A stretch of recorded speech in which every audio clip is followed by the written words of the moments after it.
이 시간 우리 현장에서 그리고 온라인으로 함께 예배하는 우리 모든 성도님들 주 안에서 사랑하고 축복합니다. 2022년 우리 교회는요, 1년에 2명 정도를 우리 성도님들 이제 마음에 품고 서로 기도하면서 어, 전도하고 있습니다. 이 복음 전파라는 것은요, 교회의 사명입니다. 존재 목적이에요. 그리고 교회가 교회되게 하는 지표입니다. 교회가 전도하지 않는다면 그것은 교회가 아니라는 얘기예요. 복음을 전하지 않으면요, 그것은 교회가 아니에요. 그냥 일반적인 그냥 친교 모임에 불과하다는 겁니다. 그래서 우리 성도님들 열심히 기도하시면서 전도하시는 분들 계신 줄 믿습니다. 근데 전도하라고 하면요, 우리가 두려움이 앞서요. 그리고 전도하세요 그러면요, 꼭 집에 가서 싸우고 나오시는 분들이 계세요. 그러지 않으십니까? 믿지 않는 자들과 다툼이 일어나고 얼굴을 붉히게 됩니다. 그리고 관계가 막 틀어지는 것이 느껴져요. 그러다 보니까 가족 간의 전도, 특히 가까운 사람 간의 전도하다 보면요, 맨날 싸우고 다투다 보니까 그냥 아예 입을 닫아버려요. 그리고 친척들 간의 모임 가운데서 이 종교 얘기는 하지 않는 것이 불문율이 되어버리기도 합니다. 그냥 각자 종교 인정해 줄 테니까 우리 아예 그냥 알아서 얘기를 안 해요. 알아서 얘기들을 안 해요. 우리 성도님들은 어떻습니까? 전도할 때 싸우십니까? 다투십니까? 아니면 얼굴 붉히거나 감정이 상하십니까? 그럼에도 우리는 하나님께서 주신 이 복음 전파의 사명을 받았기에 전도를 반드시 해야만 합니다. 예수 그리스도를 전하고 복음을 전해야 됩니다.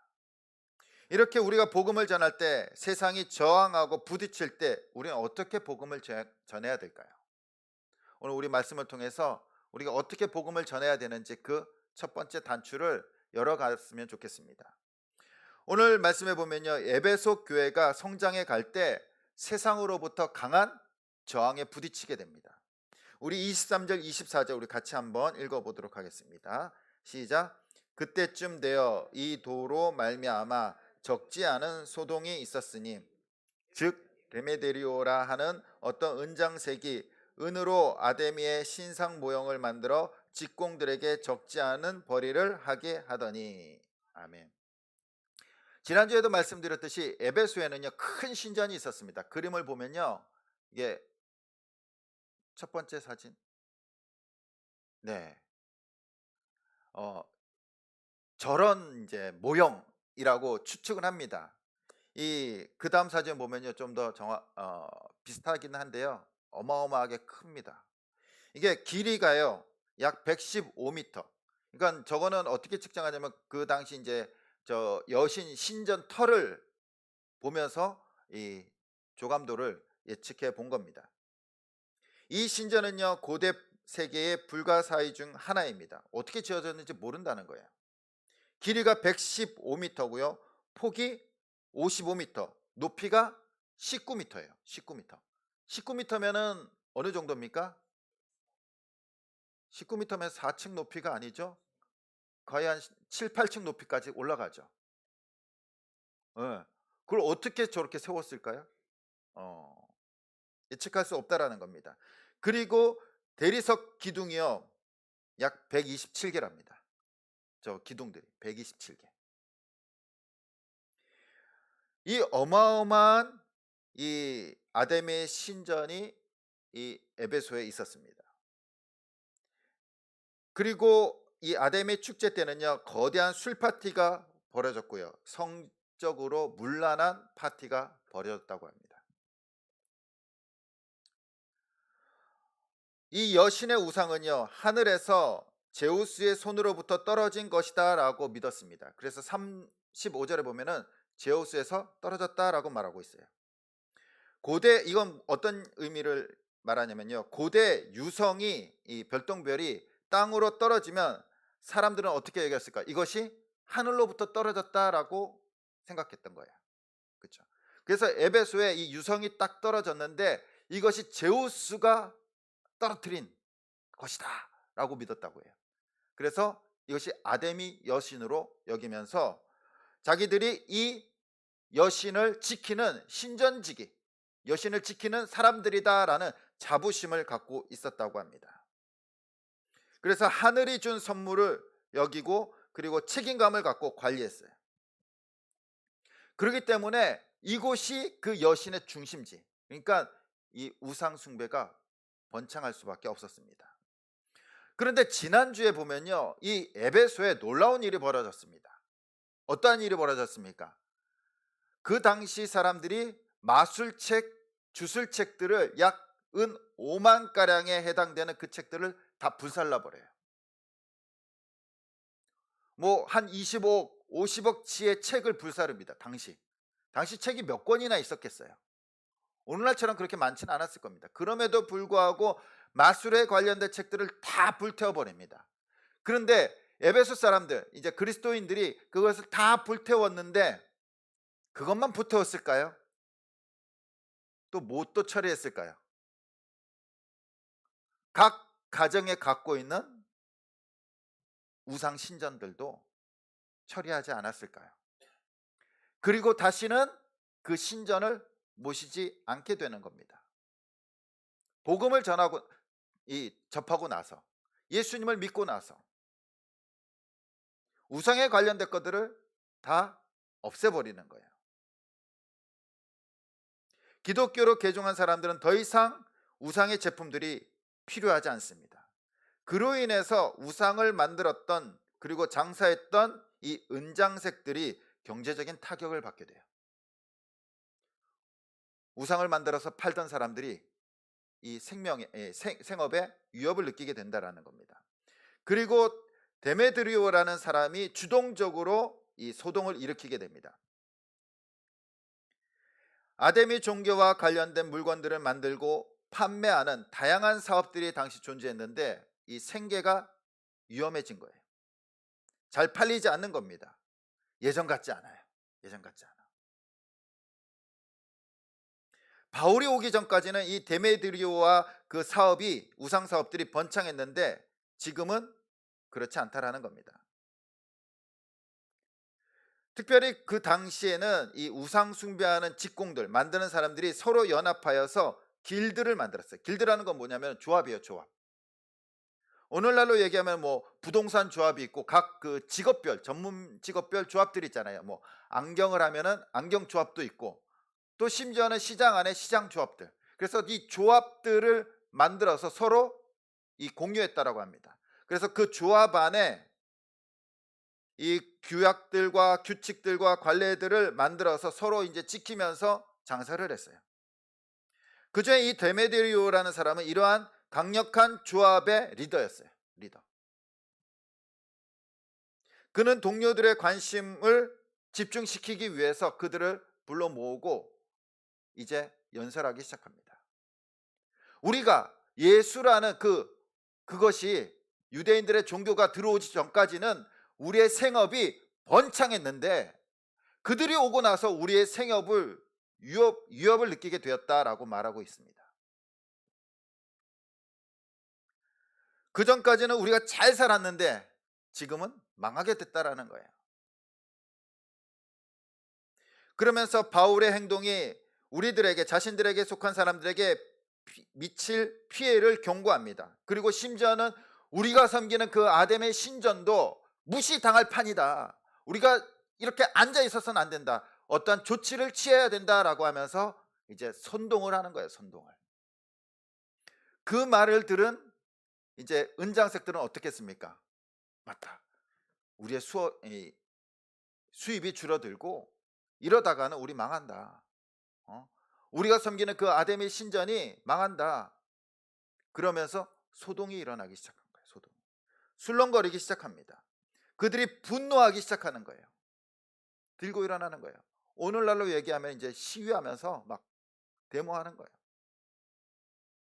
이 데메드리오가 이 길들을 선동한 이유가 무엇입니까? 우상에 대한, 아담의 신전에 대한 충성 아니면 종교심이었을까요? 뭐였습니까? 이익이죠, 이익. 이익. 자기네들이 이 아데미 신전을 만들어 가지고 생업으로 살아가고 있고 부를 누리고 있는데 그것이 없어지게 된 거예요. 빼앗기게 된 겁니다. 사람들은요, 대부분 누구나 자기 이익을 쫓아서 살아갑니다. 자신이 손해가 입으면요, 안 해요. 그리고 우리의 그 삶의 결정 기준이 뭡니까? 내가 이것을 결정했을 때 이익을 얻을까, 손해를 볼까 하는 결정이죠. 그래서 이익을 얻는다면은 당연히 이익을 얻는 것 쪽으로 결정을 해요.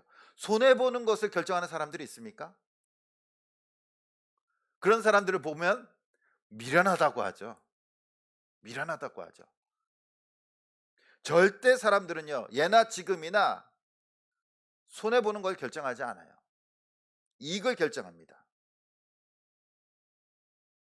그냥 말은 그럴듯이 할지 몰라도 실상은요, 이 돈이라는 것이 우리 모든 의사 결정의 기준이 되어 버렸어요.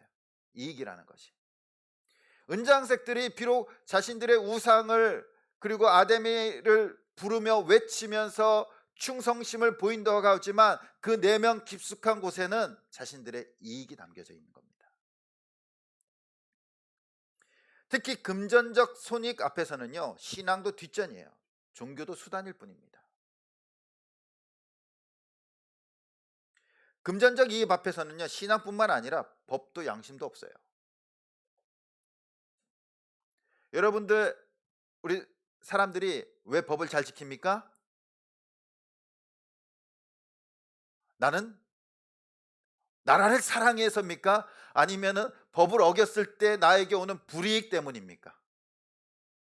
불이익 때문이잖아요.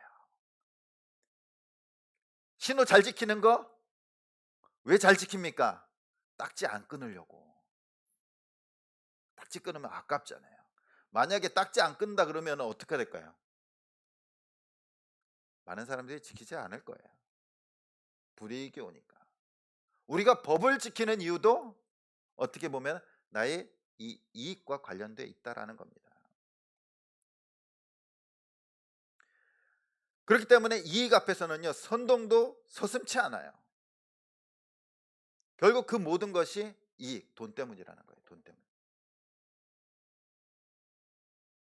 진리와 정의, 심지어 복음을 내세우지만 실상은 돈 때문이 경우가 많다라는 겁니다. 예나 지금이나 이 돈에서 자유로운 사람이 없어요. 모든 것이 이 물질과 돈과 연결되어져 있습니다. 교회에서도 이 돈의 가치로 신앙생활하는 사람들이 있어요. 그래서 헌금을 많이 하면요, 교회 안에서 목소리가 커지는 거예요. 막. 한 데시벨 올라가요. 막. 당당합니다. 그리고 헌금을 적게 하면요, 왠지 눈치 봐요. 사람들이 날 무시할까? 목사님이 날 무시하진 않을까? 눈치 봐요. 그래서 이 소극적으로 신앙생활 하다가 스스로 상처받고 스스로 떠나요. 아무 말도 안 했는데 스스로 눈치 본다는 겁니다. 그러나 주님도 그러셨듯이 바울 역시 돈으로 살지 않았어요. 바울은 자기가 저축하거나 모아두거나 물려받은 돈으로 선교하지 않았습니다. 결코 돈을 의지하지 않았어요. 없어? 그럼 내가 일하고 말아. 그거예요.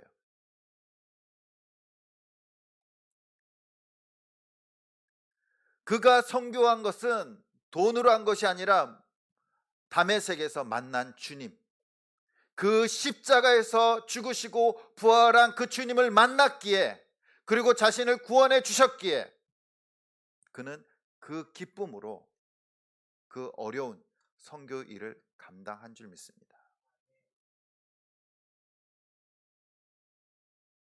우상은요, 자신의 이익을 얻기 위해서 우상을 섬겨요. 우상 숭배자들은. 그렇지 않습니까? 왜 가서 빌고 있습니까? 달라는 거잖아요. 건강을 주시고 돈을 주시고 사업을 잘 되게 해주시고 비는 거예요. 비는 거예요. 우상은요. 하지만 우리가 믿는 주님은요, 이익을 위해서 우리가 예수 그리스도를 믿는 것이 아니라 이미 우리는 예수님으로부터 다 받았어요. 생명을 받았고요, 구원을 받았고 천국을 받았어요. 얻기 위해서 빌면서 예수님께 나오는 것이 아니라 예수님께서 주신 그 생명의 기쁨과 감사로 우리는 주님을 섬기는 줄 믿습니다. 그것이 우상 숭배와 우리 예수 그리스도와 다른 점이에요. 여전히 우리 안에 예수님한테 빌면서 우상처럼 섬기고 있다면요, 우리는 우상을 숭배하고 있는 거예요. 우상을 숭배하고 있는 거예요. 우상 숭배와 주님과의 차이점은 우리는 주님으로부터 이미 다 받았고요, 우상은 아직 안 받았어. 그렇기 때문에 빌고 있는 거예요.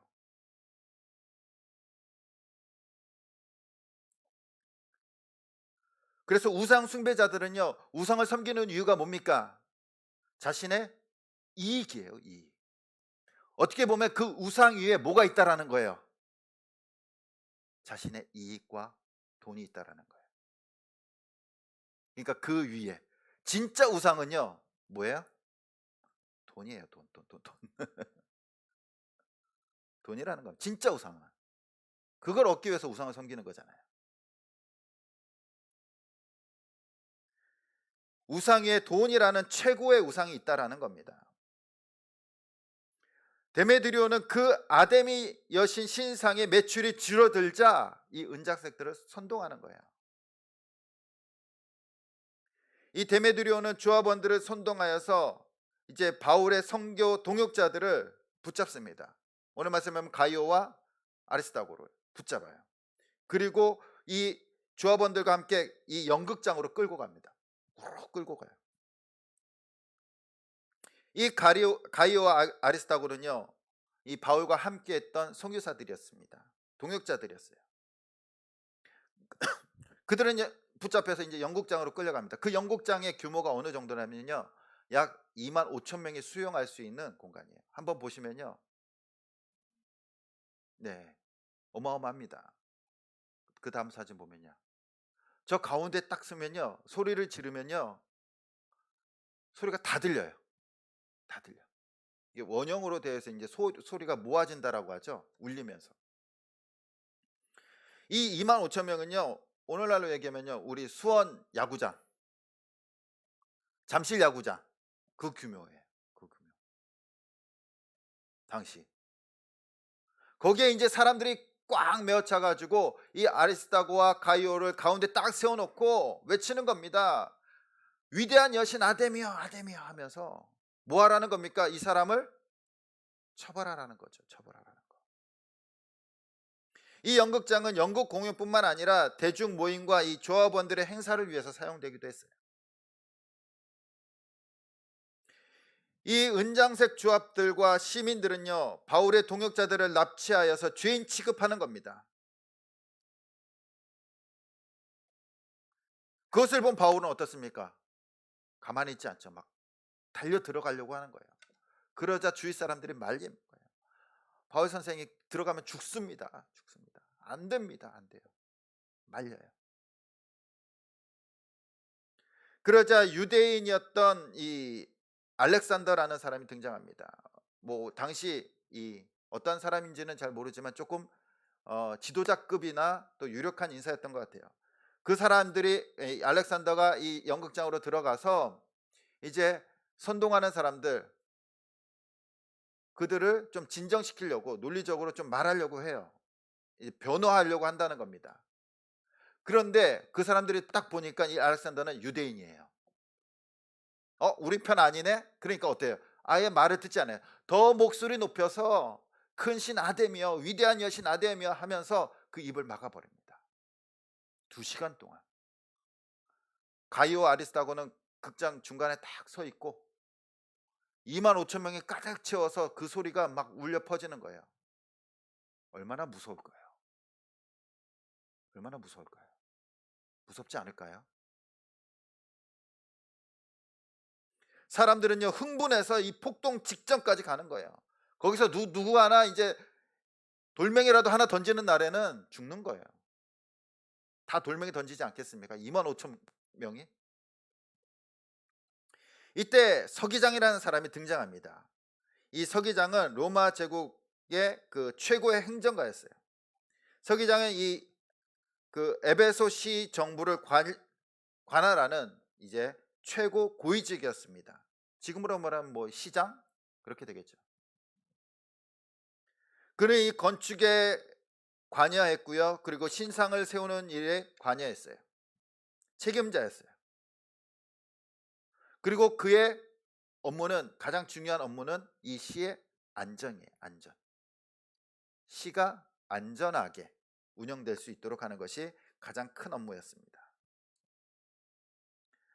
에베소 사람들이 이 연극장에 모여서 두 사람을 세워놓고 소리를 지른다, 소동이 일어났다라는 소식을 듣고 이 서기장에 가는 거예요.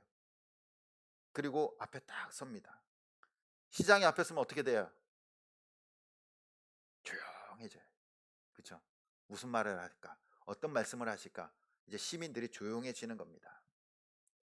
그리고 연설을 하기 시작합니다. 그 연설 내용을 보면요, 37절에서 39절 내용입니다. 우리 같이 한번 보도록 하겠습니다. 시작. 신전의 물건을 도둑질하지도 아니하였고 이 사람들을 너희가 붙잡아 왔으니 만일 데메드리오와 그와 함께 있는 직공들이 누구에게 고발할 것이 있으면 재판 날도 있고 총독들도 있으니 피차 고소할 것이요. 39절입니다. 만일 그 외에 무엇을 원하면 정식으로 민회에서 결정할지라. 뭐라고 얘기하냐면요, 이들이 신전 물건을 도둑질하지도 않았어. 뭐 그러니까 죄가 없다라는 거죠. 한마디로 죄가 없다라는 거예요. 서기장은 에베소 사람들과 에베소 시가 아데미 신전지기, 신을 지키는 이 백성들이라는 것을 강조하고 있는 겁니다. 그러면서 우리가 아데미 여신이 섬기는 신전지기의 그 자부심이 있는데, 자부심이 있는데 저 사람들 따위에 상대해서야 되겠느냐 그 말이에요. 이방 종교 사람들을 상대해서야 되겠느냐. 보니까 저 사람들이 우리한테 해를 끼친 것이, 법적으로 해를 끼친 것이 없다라고 말하고 있는 거예요. 그들이 물건을 훔치거나 또 공식적으로 이 아데미 여신을 비방했던 거나 그러지 않았다라고 말하고 있는 겁니다. 오히려 유대인들은 자신들이 사는 지역의 신들을 모욕하지 않으면서 자신들의 신, 그 하나님이라는 그 신을 잘 믿고 있고 그리고 전하고 있다라고 말하고 있습니다.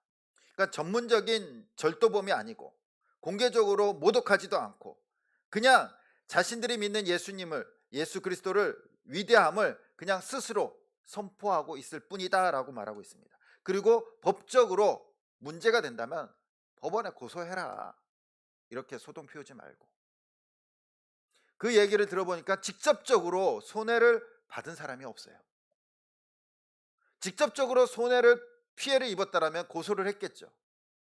그 수많은 사람들이 그리스도인으로부터 직접적인 피해가 없었기 때문에 그들은 서기장의 말을 듣고 어떻게 돼요? 다 흩어져 버려요. 흩어져 버려.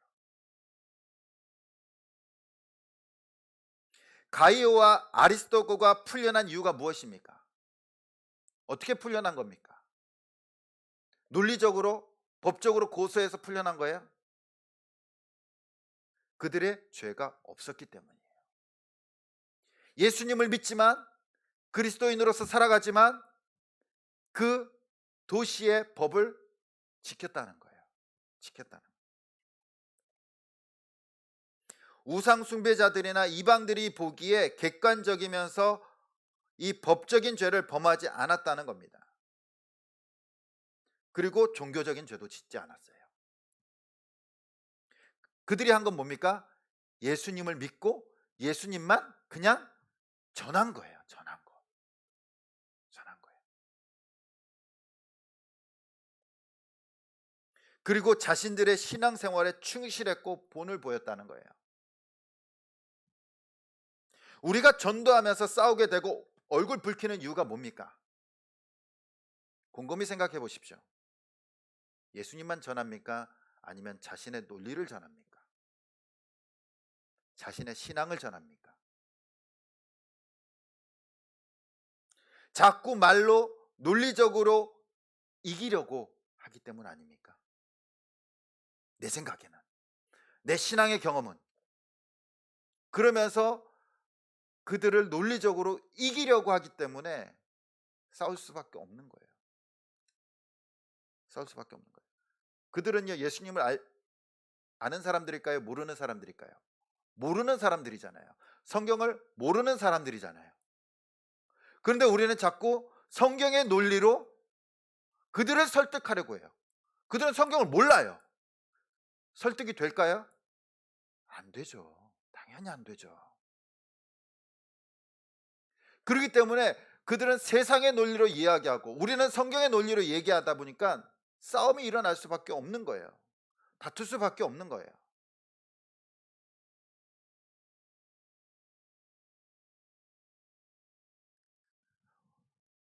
에베소 성도들이 우상 숭배자들에게서 풀려난 이유가 무엇입니까? 논리적인 말이 아니라 그들의 정직한 삶이었어요. 그리스도인들로서의 우월한 삶이었다라는 겁니다. 본을 보여줬기 때문에 그들이 법적으로 전혀 거리낄 것이 없었어요. 붙잡힐 것이 없었다는 겁니다. 얼마 전에 우리나라를 대표하는 여배우가 사망했습니다. 5월 7일 사망 원인을 뇌출혈로 추정하기는 합니다. 너무나 어린 나이 55세에 한참 더 많이 우리 영화계에 또 기여할 수 있는 분이었음에도 불구하고 너무나 빨리 사망했습니다. 돌아가셨죠. 저는 그분의 영화를 본 적은 없습니다. 본 적은 없고 그러나 그가 남긴 명언이 회자되기도 했어요. 혹시 어떤 말인지 아십니까? 배우들에게, 이 어렵고 힘든 배우들에게 늘 이런 말을 했다고 합니다. 우리가 돈이 없지 가오가 없냐. 우리가 돈이 없지 가오는 일본 말이라고 하더라고요. 그죠? 예. 그러니까 정확히 얘기하면 우리나라 말로 하면 우리가 돈이 없지 자존심이 없냐. 배우로서의 품위와 자존심을 지키라는 거죠. 돈이 없더라도 그것만은 지키라는 거예요. 그것만. 우리도 마찬가지지 않습니까? 우리가 돈이 없을지라도 예수 그리스도의 제자로서 하나님의 백성으로서의 자존심과 품위를 잃지 말아야 할 줄 믿습니다.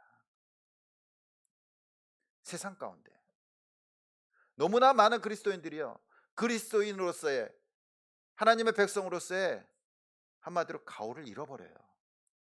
품위를 잃어버리고 자존심을 잃어버려요. 어디 앞에? 세상 앞에, 돈 앞에, 물질 앞에 잃어버린다는 겁니다.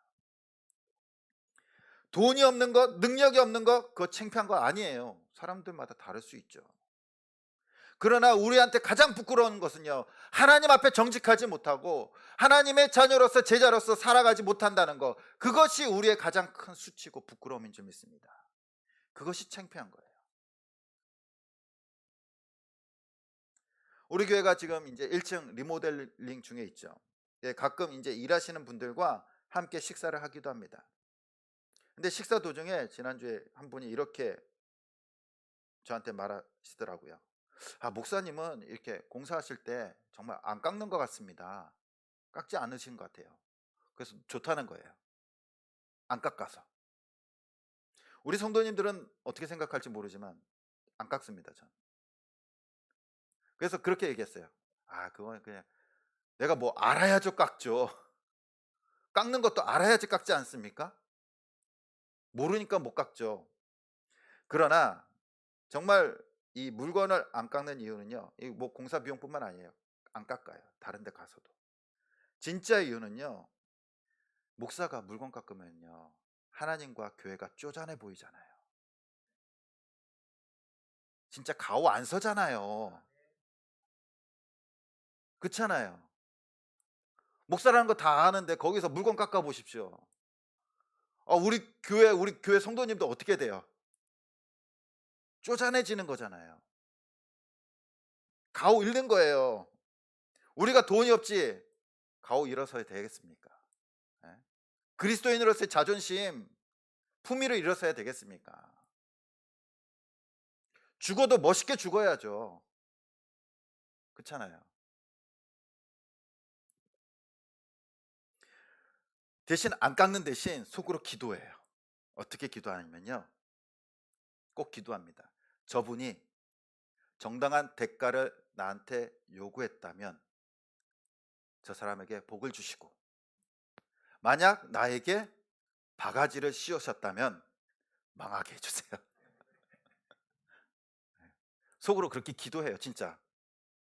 그러면서 그냥 안 깎아요. 그러니까 제가 판단하는 것이 아니라 누구한테 판단을 맡기는 거예요? 하나님한테 판단을 맡기는 거예요. 우리가 말로써 복음을 증거하지만 가장 먼저 이 복음을 증거하는 데 선행되어야 될 것은 그리스도인으로서의 품위, 삶이에요, 삶. 그렇지 않습니까? 변화된 모습을 보여주지도 않고 그냥 논리적으로만 이기려고 해요. 성경에서 이렇게 말하는데 당연히 안 믿는 사람 성경 모르죠. 모르죠. 말이 안 통하죠. 그러다 보면요, 늘 싸움만 일어납니다. 다툼만 일어나고 전도는 안 되고 상처만 받아요. 우리가 오래 품은 전도 대상자들이 있습니다. 그들에게 가장 먼저 보여줘야 될 것은, 아니 매일매일 보여줘야 될 것은요, 우리의 변화된 삶인 줄 믿습니다.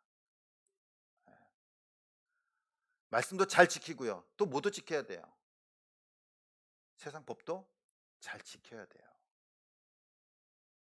잘 지켜야 돼요. 그리스도인의 품위 있는 삶이요, 우리 주변의 영혼들을 변화시키는 줄 믿습니다. 그래서 우리가 올 한 해 정말로 매일매일 변화된 삶을 살아갔으면 좋겠습니다. 그래서 우리의 가족들뿐만 아니라 친척들, 우리가 복음을 증거하려고 하는 그 사람들, 그들이 정말로 우리의 삶을 보고 변화된 인생을 보고 또한 정직한 모습을 보면서 마음 문이 열리고 예수님을 믿고 돌아올 수 있기를 간절히 소원합니다. 오늘 말씀해 보면요, 에베소에서 적지 않은 소동이 일어납니다. 바울과 성도들, 특별히 함께한 동역자들이 위협을 받습니다. 데메드리오라는 그 은장색 사람이 바울의 동역자들을 감금하고 위협합니다. 그러나 그들이 풀려난 이유는 다른 곳에 있지 않아요. 그들의 삶에 있었어요. 삶에. 에베소의 법을 어기지도 않았고요, 다른 사람에게 해코지 하지도 않았어요. 단지 예수 그리스도만을 전하고 예수 그리스도 안에서 정직한 삶을 살아갔다라는 겁니다. 이것이 우리의 무기예요. 복음을 전하는 무기. 세상 사람들은 돈으로 모든 것을 평가합니다. 그러나 우리는요, 돈으로 평가하는 것이 아니라 예수 그리스도의 품위 있는 삶으로 평가되어져야 될 줄 믿습니다. 우리가 그 삶을 보여줄 때 세상 사람들이 우리를 보고 인정하고 우리가 전하는 예수 그리스도를 믿게 될 줄 믿습니다. 우리가 각자 돈이 없을 수도 있고요, 명예가 없을 수도 있어요, 건강이 없을 수도 있어요. 그러나 우리에게는요, 예수 그리스도인으로서의 그 삶의 품위, 가오가 있어야 될 줄 믿습니다. 오늘부터 우리의 믿음이, 그리고 우리의 삶이 예수 그리스도를 섬기고 또한 품위 있고 삶으로 복음을 전할 수 있는 저와 여러분들이 되시길 간절히 주님의 이름으로 축원드립니다. 이 시간 우리 함께 찬양